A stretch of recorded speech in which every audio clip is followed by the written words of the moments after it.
오늘 우리에게 주시는 말씀은 마가복음 5장 35에서 43절 말씀입니다. 제가 봉독하겠습니다. 아직 예수께서 말씀하실 때에 회당장의 집에서 사람들이 와서 회당장에게 이르되 당신의 딸이 죽었나이다. 어찌하여 선생을 더 괴롭게 하나이까?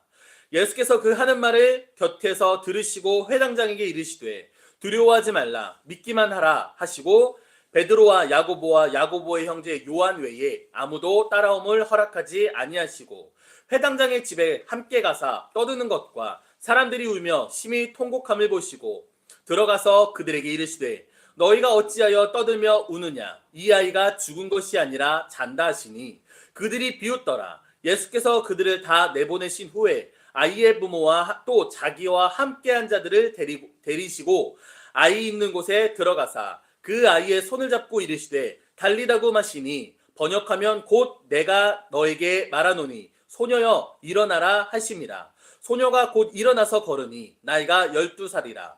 사람들이 곧 크게 놀라거늘 예수께서 이 일을 아무도 알지 못하게 하라고 그들을 많이 경계하시고 이에 소녀에게 먹을 것을 주라 하시니라. 아멘. 밖에 나가면 벚꽃이 만개했습니다. 학교 다닐 때는 항상 이때가 중간고사 기간이었어요. 그래서 이 좋은 날에 어디 놀러 가지도 못하고 공부를 하고 있어야 된다니 그러면서 한탄했던 때가 있습니다. 그런데 이 좋은 때에 우리가 어디 놀러 나가지 않고 이곳에 모여 함께 예배 드릴 수 있다는 것도 정말 감사한 일이고 큰 결단인 것 같습니다. 그래서 정말 감사하고 이 자리를 통해 또 우리 하나님의 영광으로 살아가기를 원합니다. 그래서 따로 준비하거나 광고한 건 아닌데 혹시 오늘 오후 늦게 시간이 되시면 같이 벚꽃 보러나 아니면 진달래 보러나 좀 가시면 어떨까? 그런 생각도 좀 듭니다. 만약 그렇게 된다면 저녁 식사를 대접하도록 하겠습니다. 이건 사담이었고 다시 한번 말씀으로 들어가겠습니다. 수요일 저녁 예배 때도 했던 이야기입니다. 제가 전도사에서 목사가 되었습니다. 그럼 저에게 달라진 것이 있을까요? 별로 없어요. 이게 되고 저게 된다라고 얘기를 해 주겠지만 그렇게 또 뭔가 설레기도 하는데 딱히 체감이 되는 건 없는 것 같아요. 그러면 저번 주의 저와 오늘의 저는 똑같을까요? 조금 다르다고 생각을 합니다. 단 한 걸음이라도 다르다고 생각을 해요. 저번 달의 저와 오늘의 저는 다르고요. 작년의 저와 오늘의 저는 다릅니다. 신앙생활이라는 건 어떻게 보면 하나님께서 원하신다면 하루아침에 뒤집어질 수도 있는 거지만 점진적으로 한 걸음 한 걸음 나아가는 거라고 생각을 합니다. 제 직책이 전도사에서 목사로 바뀌었다고 갑자기 제가 뒤집어지고 크게 변화되지 않아요. 지금 우리 성도님들께서 보시고 계신 저의 모습은 오랜 시간 동안 쌓여온 신앙으로 성장한 저의 모습입니다. 우리 성도님들께도 소망하는 바 우리 신앙생활 매일매일 해나가는 것입니다. 그를 통해 하나님을 만나기 원하고요. 하나님을 경험하기 원하고요. 하나님께서 주시는 승리로 언제나 나아갈 수 있는 그런 그리스도인 되기를 진심으로 바랍니다. 그리고 또 진심으로 기도하겠습니다. 말씀 보도록 하겠습니다. 우리는 계속 마가복음의 말씀을 보고 있었습니다. 그래서 이번에는 회당장 야이로의 이야기와 12회 동안 혈루증 앓는 여인의 이야기를 했었습니다. 그런데 지난 시간 종려주의, 부활주의를 보내면서 시리즈로 읽고 있던 말씀을 잠깐 멈추고 이제 주제에 맞는 말씀을 잠깐 했었죠. 그리고 다시 돌아와서 오늘 우리 전에 이었던 회당장 야이로의 이야기를 마무리하고자 합니다. 그러니까 앞 이야기 잠깐 요약하면 좋을 것 같아요. 어느 날 예수님과 제자들 앞에 회당장 야이로가 찾아왔습니다. 그는 존경받는 사람이었고 권위 있는 사람이었으나 많은 무리들 앞에서 예수님께 엎드렸습니다. 왜냐하면 자신의 사랑하는 딸이 죽어가고 있었기 때문입니다. 그래서 예수님께 나의 딸을 살려달라라고 부탁을 합니다. 예수님께서는 즉시 응답하셨고 회당장 야이로의 집으로 향하셨습니다. 그때 예수님 뒤에 한 여인이 나타났습니다. 그 여인은 12해 동안 혈루증을 앓던 여인이었습니다. 그녀는 회당장 야이로나 다른 무리들처럼 당당히 다니지 못했어요. 그러나 예수님의 옷만 만져도 회복될 것이라는 믿음으로 조용히 그 무리들 사이에서 예수님 뒤로 나아가 예수님의 옷을 만졌습니다. 그리고 즉시 나음을 받았습니다. 그리고 오늘 본문이 시작됩니다. 제가 다시 한번 35에서 36절을 읽도록 하겠습니다. 예수님께서 그 여인에게 말씀하실 때의 일입니다. 아직 예수님께서 말씀하실 때에 회당장의 집에서 사람들이 와서 회당장에게 이르되 당신의 딸이 죽었나이다. 그러니 어찌하여 선생을, 그러니까 예수님을 더 괴롭히고 있습니까? 라고 말합니다. 예수께서 그 하는 말을 곁에 들으시고 회당장에게 이르시되 두려워하지 말고 믿기만 하라 하셨습니다. 아멘.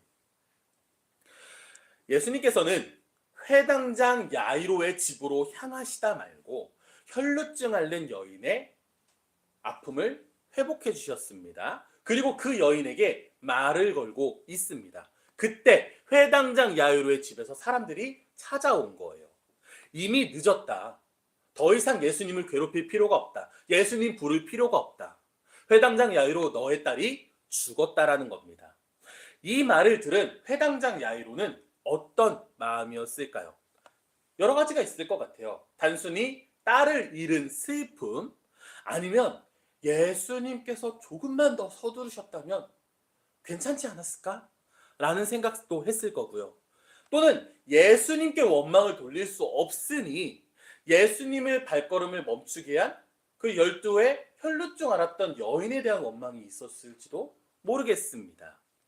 저는 이러한 모습이 우리의 신앙과 닮아 있다고 생각을 합니다. 우리는 살아계신 하나님을 믿습니다. 그리고 하나님의 전능하심도 믿습니다. 그런데 문제가 뭐예요? 하나님의 전능하심을, 하나님의 전지하심을, 하나님의 뜻과 계획을 내 생각으로 재단한다라는 거예요. 내가 볼 땐 이게 좋으니 하나님께서 이렇게 이루어 주셨어야 하지 않을까? 내 생각에는 이게 정답 같으니 하나님 이것을 이루어 주세요라고 기도한다라는 겁니다. 부끄럽지만 저도 그렇게 기도합니다. 하나님, 제가 이게 필요합니다. 하나님, 이렇게 되기를 원합니다. 그런데 우리의 기도는 더 성숙해야 된다는 거예요. 사실 정답을 압니다. 우리 어떻게 배웠습니까? 예수님께서 어떻게 기도하셨습니까? 예수님께서 감당하셨어야 되는 십자가 사건을 앞두고 겟세마네 동산에 올라 기도하셨죠. 마가복음 14장 26절에는 이렇게 기도하십니다. 아빠 아버지여, 아버지께서는 모든 것이 가능하오니 이 잔을 내게서 옮기시옵소서. 그러나 나의 원대로 마시옵고 아버지의 원대로 하옵소서. 아멘. 다 아시는 말씀이죠. 우리 성도님들께 권면합니다. 내 뜻이 아니라 하나님의 뜻을 구하시기를 바랍니다. 내가 바라는 것이 아니라 하나님이 바라시는 것을 이루도록 기도하는 그리스도인 되기를 진심으로 소망합니다. 저에게 있어서 이러한 간증의 대표적인 예시가 바로 우리 예린교회예요. 제가 처음 예린교회 설립하고자 했을 때 정말 열심히 준비했습니다. 어디서 어떻게 교회를 설립해야 될까? 정말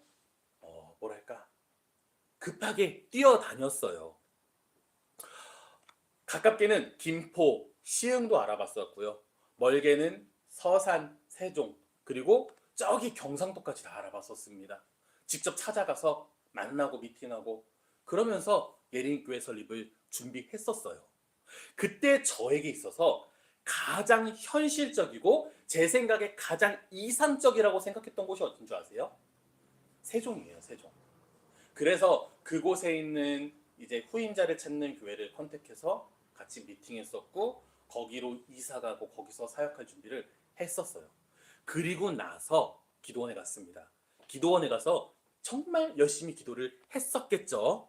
그리고 그때 어떻게 기도했었냐면 정확히 기도했던 내용이 기억이 나요. 하나님, 제가 생각할 때는 제가 봤을 때 정답은 가장 좋은 일은 그 세종입니다.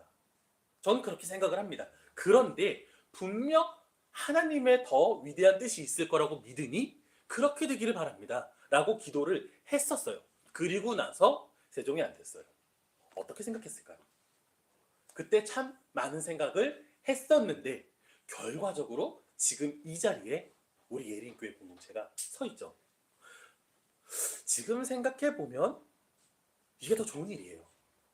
그래서 우리 성도님들께도 똑같이 말씀드립니다. 내 생각이 있어요.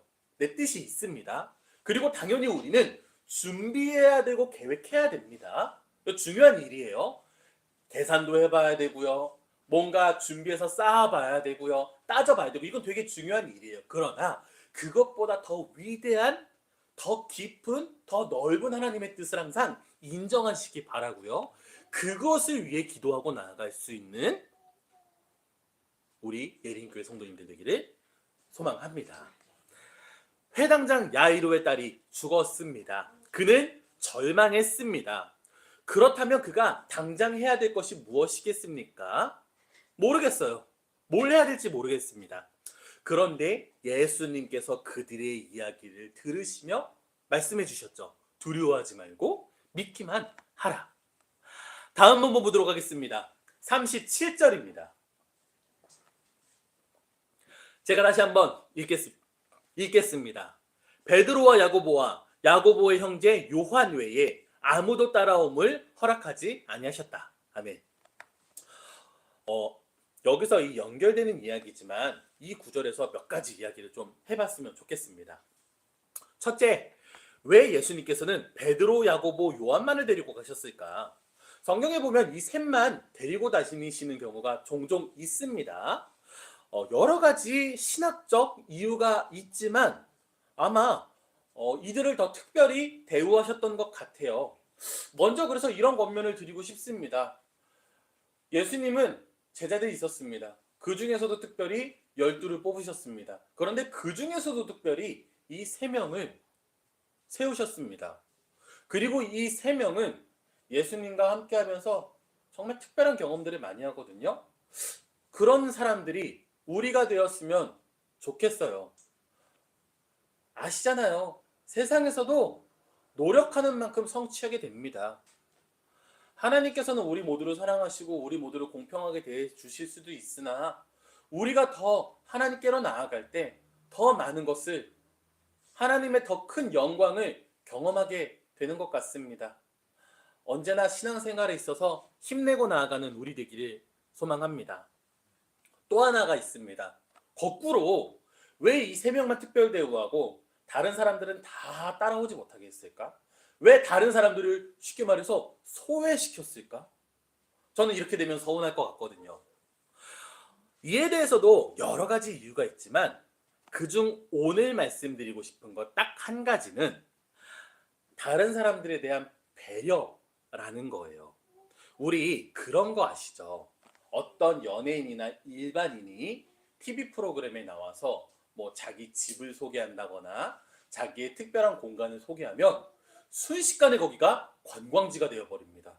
무분별하게 사람들이 찾아오고 막 사생활이 있는데 사진 찍고 동영상 찍는 것은 물론이고 이제 이 자기의 그 영토에 막 침범하고 쓰레기 버리고 가고 기물을 파손하고 가기까지 합니다. 그래서 사회 문제가 되는 거 많이 아시죠? 만약에 예수님께서 내가 하나님의 아들이다, 내가 메시아다, 내가 그리스도다, 내가 하나님의 나라를 보이는 것을 너희들이 한번 구경해봐라, 내가 보여주마 하고서 사람들 다 데리고 와요. 그래서 야이로의 딸을 살리면 어떻게 될까요? 야이로의 집은 관광지가 되는 거예요. 그때부터 야이로의 딸은 죽음을 이기고 살아났을지 몰라도 동물원 원숭이가 되는 겁니다. 예수님께서는 그런 것들을 잘 품어주신 거예요. 배려하는 마음, 다른 사람을 생각하는 마음, 그런 것들을 하는 겁니다. 저는 우리 예린교회에서 우리 성도님들께 정말 강조하는 것들이 있죠. 우리가 세상 사람 보고 신앙생활하는 건 아니지만 분명 세상 사람들이 다시 하나님 앞으로 회복할 수 있도록 조심해야 된다. 우리가 이곳에서 예배드릴 때 제가 강조드리는 것 두 가지가 있었어요. 하나는 주차 문제, 하나는 소음 문제. 그런 거로 다른 사람들에게 피해주지 말자. 그것뿐만이 아니라 우리 성도님들 그 자리자리에서도 전 이게 굉장히 중요한 것 같아요. 최근에 또 제가 뉴스를 통해서 영상을 통해서 또 어떤 하나의 이런 교회에서 일하시는 분께서 크게 사고를 쳐서 이슈가 된 것을 봤습니다. 커뮤니티 같은 데 한번 검색해 보니까 역시나요. 키키키 내가 이래서 교회를 안 다녀. 역시 목사 수준 알만하다. 이런 댓글이 달립니다. 얼마나 속상합니까? 저 목사 된 지 일주일 안 됐거든요. 그런데 벌써 저의 앞날이 한 번 더 어두워지고 있습니다. 어떻게 살아야 될까요? 그래서 우리 성도님들께 다시 한번 드리는 권면은 이곳에 교회를 세우는 게 아니라 우리 성도님들 가정에 먼저 교회를 세우셔야 되고요. 우리 성도님들의 일터에 먼저 교회를 세우셔야 합니다. 우리 이제 교회 확장 이사 가려고 준비 중입니다. 그러면 공간이 넓어질 테니까 솔직히 빈자리도 더 채웠으면 좋겠고요. 함께 재정도 감당해야 됩니다. 그럴 사람들이 더 필요해요. 어떻게 해야 될까요? 분명 길거리 나가 전도지 나눠주고 물티슈 나눠주며 전도해야 될 수도 있습니다. 중요한 겁니다. 그런데 저는 우리 성도님들께 바랍니다. 이것보다 더 중요한 게 우리 성도님들 자체가 정말 하나님의 영광을 드러내는 그리스도인 되셨으면 좋겠어요. 우리 성경 말씀에도 나와 있습니다. 내가 그렇게 살면 하지 않아도 나에게서 그리스도의 향기가 풍겨지게 돼 있어요. 그리고 옆 사람이 그것을 자연스럽게 참 향이 좋다라고 느끼면 따라 나오게 되어 있는 겁니다. 제가 그런 얘기 전전 설교에도 말씀드렸습니다. 생각보다 우리는 이게 사람들에게 전도하면 싫어한다고 생각을 하잖아요. 그런데 이런 경우가 있대요. 나의 정말 소중한 친구가 교회를 정말 열심히 다니는 친구예요. 근데 난 교회를 안 가요. 그런데 그 친구는 나를 배려해서 교회 가자는 얘기를 안 합니다. 왜냐? 요즘 그런 거 싫어하는 사람 많으니까. 그런데 그런 게 서운하다라는 얘기가 상당히 많습니다. 아, 내가 정말 다른 사람들 봤을 때 존중받는 사람이 된다면, 내가 정말 하나님의 말씀으로 옳은 사람이 된다면, 내가 교회 와라 와라 소리치지 않아도, 내가 전도지 나눠주지 않아도 사람들이 먼저 하나님 앞으로 나오겠구나. 우리 성도님들께 권면합니다. 늘 했던 권면이지만 또 권면합니다. 예린교회가 아니라 나의 가정에 교회를 세우시기 바랍니다. 더 나아가 나의 일터에 교회를 세우시기 바랍니다. 내가 먼저 하나님께로 칭찬받을 만한 일을 하시기 바랍니다. 내가 먼저 하나님의 영광을 드러내는 삶을 살기를 바랍니다. 그렇다면 누구 붙들고 전하지 않아도 복음은 퍼져갑니다. 우리 몸에서 그리스도의 아름다운 향기가 자연스럽게 퍼져나가게 될 것입니다. 결단하기 바랍니다. 그리고 하나님의 말씀으로 사는 우리 되기를 진심으로 기도하겠습니다. 다음 본문 보겠습니다. 38에서 41절입니다. 이제 예수님께서 회당장의 집에 함께 가사 떠드는 것과 사람들이 울며 심히 통곡함을 보셨습니다. 들어가서 그들에게 이르시되 너희가 어찌하여 떠들며 우느냐? 이 아이가 죽은 것이 아니라 잔다. 그랬더니 그들이 비웃었습니다. 예수께서 그들을 다 내보내신 후에 아이의 부모와 또 자기와 함께한 자들을 데리시고 아이 있는 곳으로 들어가사 그 아이의 손을 잡고 이르시되 달리다고 마시니 번역하면 곧 내가 너에게 말하노니 소녀야 일어나라 하심이라. 아멘. 함께 읽은 본문의 포인트는 그런 것 같아요. 예수님께서 이 소녀는 잔다라고 사람들에게 말했는데 사람들의 반응은 어땠다? 비웃었다. 충분히 합리적인 이야기입니다. 예수님은 나중에 들어온 사람이에요. 그 집안에 원래 있던 사람이 소녀가 죽은 것을 확인했습니다. 본인들이 직접 소녀가 죽었다고 판단했습니다.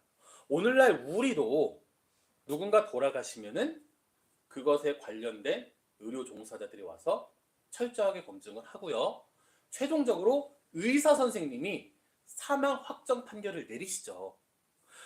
이때도 마찬가지입니다. 뭐 대충 죽었나 보다 하고 냅두는 게 아니라 체크를 해요. 그리고 죽었다고 확신했습니다. 그런데 예수님께서 와서 잔다 그러시니 웃음이 나오는 게 정상이라고 생각합니다. 여기서 우리가 함께 나눴으면 하는 이야기는 첫 번째, 이게 우리가 나중에 마가복음 6장 들어가면 한 번 더 할 이야기인데, 예수님께서는 예수님을 믿지 않고 배척하는 자들과 함께 할 때에 권능을 행하시지 못하는 장면이 등장을 해요. 이에 대해서 여러 가지 신학적 이야기가 있긴 한데 이렇게 표현하는 경우도 있습니다. 믿음은 능력이 흘러가는 통로다. 그래서 불신자 앞에서는 예수님께서도 권능을 발휘하시지 않는 경우가 있습니다. 그러니까 우리 성도님들께 바라는 것 중 첫 번째 거면은 믿음이 있으시길 바래요. 믿음 없는 자 앞에서도 예수님은 하실 수 있지만 예수님은 광대가 아닙니다. 사람들에게 인정받기 위해, 사람들에게 칭찬받기 위해, 사람들에게 관심받기 위해 권능을 보이시는 분이 아니에요. 그러니 믿음으로 예수님과 관계하는 우리가 되기를 권면합니다. 자, 그렇다면 두 번째로 오늘 장면에서는 이와 마찬가지로 소녀의 죽음을 부정한 예수님을 비웃은 사람들이 있었습니다. 그런데 예수님께서는 어떻게 하십니까? 소녀를 살리시긴 하거든요. 그런데 그들을 내보내신다는 거예요. 그들을 내보내셨다.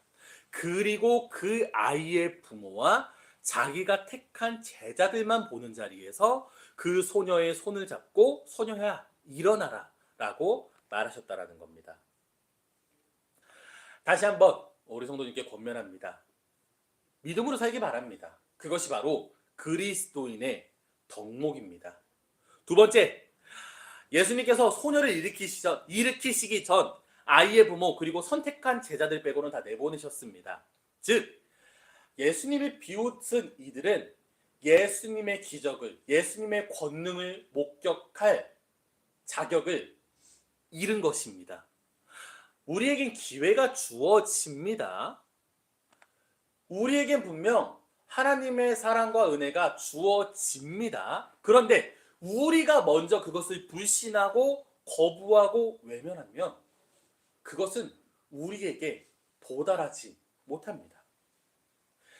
예수님의 이 소녀를 살리신 권능과 기적을 목격할 기회를 얻었음에도 불구하고 그것을 비웃음으로 그 자격을 잃게 됐다라는 겁니다. 분명 우리 앞에는 고난과 시련이 있습니다. 그러나 우리 성도님들께 바랍니다. 우리 앞에 드러난 불가능 속에서 하나님의 권능이 필요하다면 믿음으로 나아갈 수 있는 그런 성도 되기를 진심으로 소망합니다. 마지막입니다. 42에서 43절입니다. 제가 다시 한번 보겠습니다. 소녀가 곧 일어나서 걸으니 나이가 12살이라 사람들이 크게 놀라거늘 예수께서 이 일을 아무도 알지 못하게 하라고 그들을 많이 경계하시고 이에 소녀에게 먹을 것을 주라 하시니라. 아멘. 회당장 야이로의 믿음이 소녀를 살렸습니다. 그리고 예수님을 믿은 부모와 선택된 제자들만이 이 권능을 경험하였습니다. 그리고 예수님께서는 이 일을 아무도 알지 못하게 하려고 그들을 많이 경계하셨다라고 말합니다. 이게 무슨 의미가 있는 걸까요? 첫 번째, 우리 성도님들 야이로와 같은 믿음을 가지고 예수 그리스도의 권능을 경험하는 성도가 되기를 바랍니다. 두 번째, 이 일을 아무에게도 말하라고 하지 못했다 합니다. 우리 이에 대해서 너무 잘 알고 있는 이야기가 있습니다. 이 일을 아무에게도 드러내지 못하게 한 이유는 예수님께서 하나님의 때를 기다리려고 그랬다. 이런 이야기 다 들어보셨죠? 그런데 개인적인 묵상으로 제가 오늘 말씀을 준비하고 혼자 말씀을 읽고 묵상할 때 오늘날 우리에게 살아가는 이 적용점으로서 오늘 예수님의 발언을 이해해 보고 싶습니다. 우리는 무언가 특별히 경험하고 무언가 새롭게 보게 되면 흥분합니다. 좋아서 흥분하는 거예요. 그런데 이거를 때로 경솔히 표현할 때가 있는 것 같아요. 어린아이가 피아노 학원 선생님으로부터 새로운 곡을 배워왔습니다. 그러면 어떻게 됩니까? 그 곡의 아름다움을 뭔가 느끼기보다는 또는 그 곡의 유래와 기원, 작곡가의 어떤 생각을 배우거나 또는 그 곡을 완벽하게 연습하기보다는 당장 집에 뛰어가서 엄마한테 나 새로운 곡 배웠다고 막 보여주죠. 그러면서 잔뜩 틀립니다. 심지어 흥분해서 원래 안 틀릴 것도 더 틀려요. 우리 신앙생활에도 이런 경우가 있는 것 같아요. 아니, 신앙생활뿐만 아니라 우리 삶 속에서도 이런 경우가 있습니다. 뭔가 내가 남들은 모르는 특별한 이야기를 알게 됐어.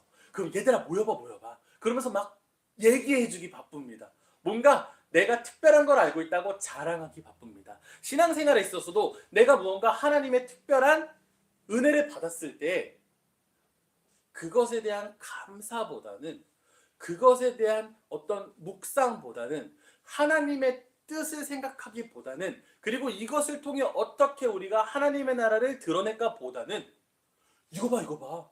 나 이런 놀라운 일을 겪었어. 얘들아 그러니까 믿어.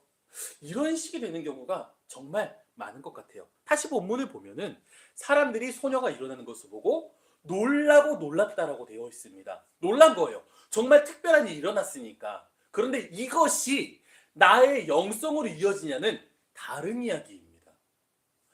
예수님께서 보여주신 권능을 목격했습니다. 그런데 이것이 나의 신앙이 깊어지는 것과는 다른 이야기예요.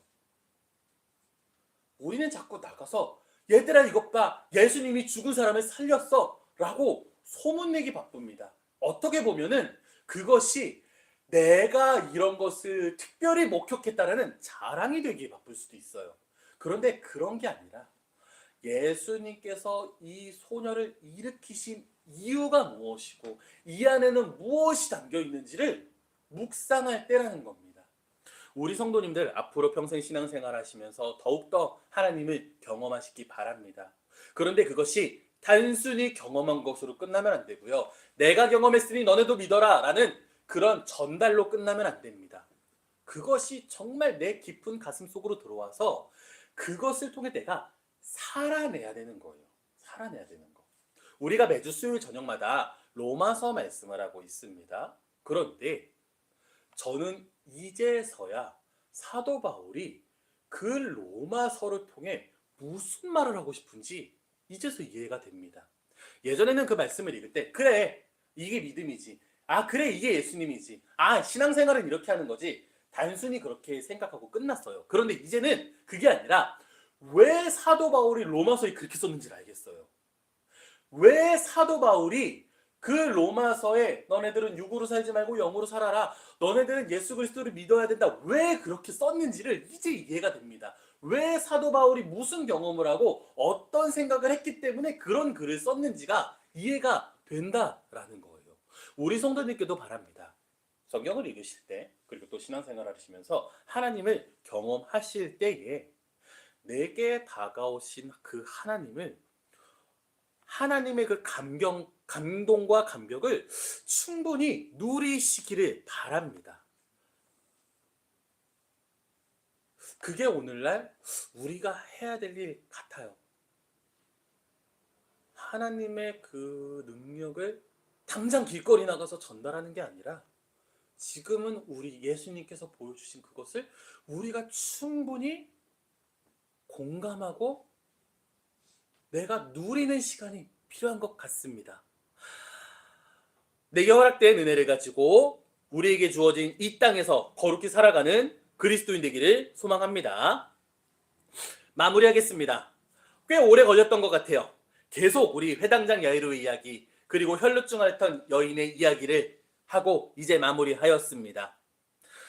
예수님께서 우리와 함께 계시고 예수님께서 우리에게 보이신 놀라운 일들을 믿으시기 바랍니다. 믿는 것으로 끝나는 게 아니라 또 전하시기 바랍니다. 그러나 전하기 전에 내가 먼저 그 현장에서 경험한 것을 단순히 직접 눈으로 보고 듣는 것으로 끝나는 게 아니라 그것을 누린 후에 나아갈 수 있는 그런 그리스도인 되기를 진심으로 소망합니다. 마무리 기도하겠습니다.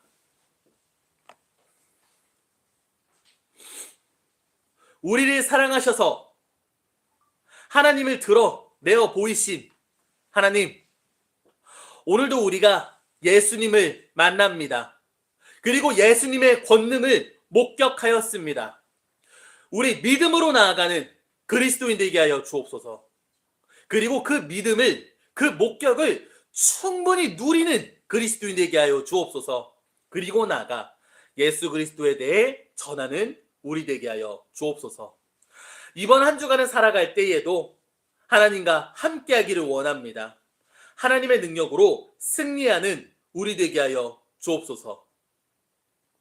오늘 드려진 헌금을 위해 기도합니다. 우리가 헌금할 때 진심으로 기쁘게 하여 주옵소서. 우리가 헌금할 때 경제적 어려움 없을 수 있도록 도와주옵소서. 우리가 드려진 이 헌금을 통해 하나님의 나라를 세우게 하여 주옵소서. 하나님께서 우리를 지켜 돌보시고 붙드시고 이끄심을 믿습니다.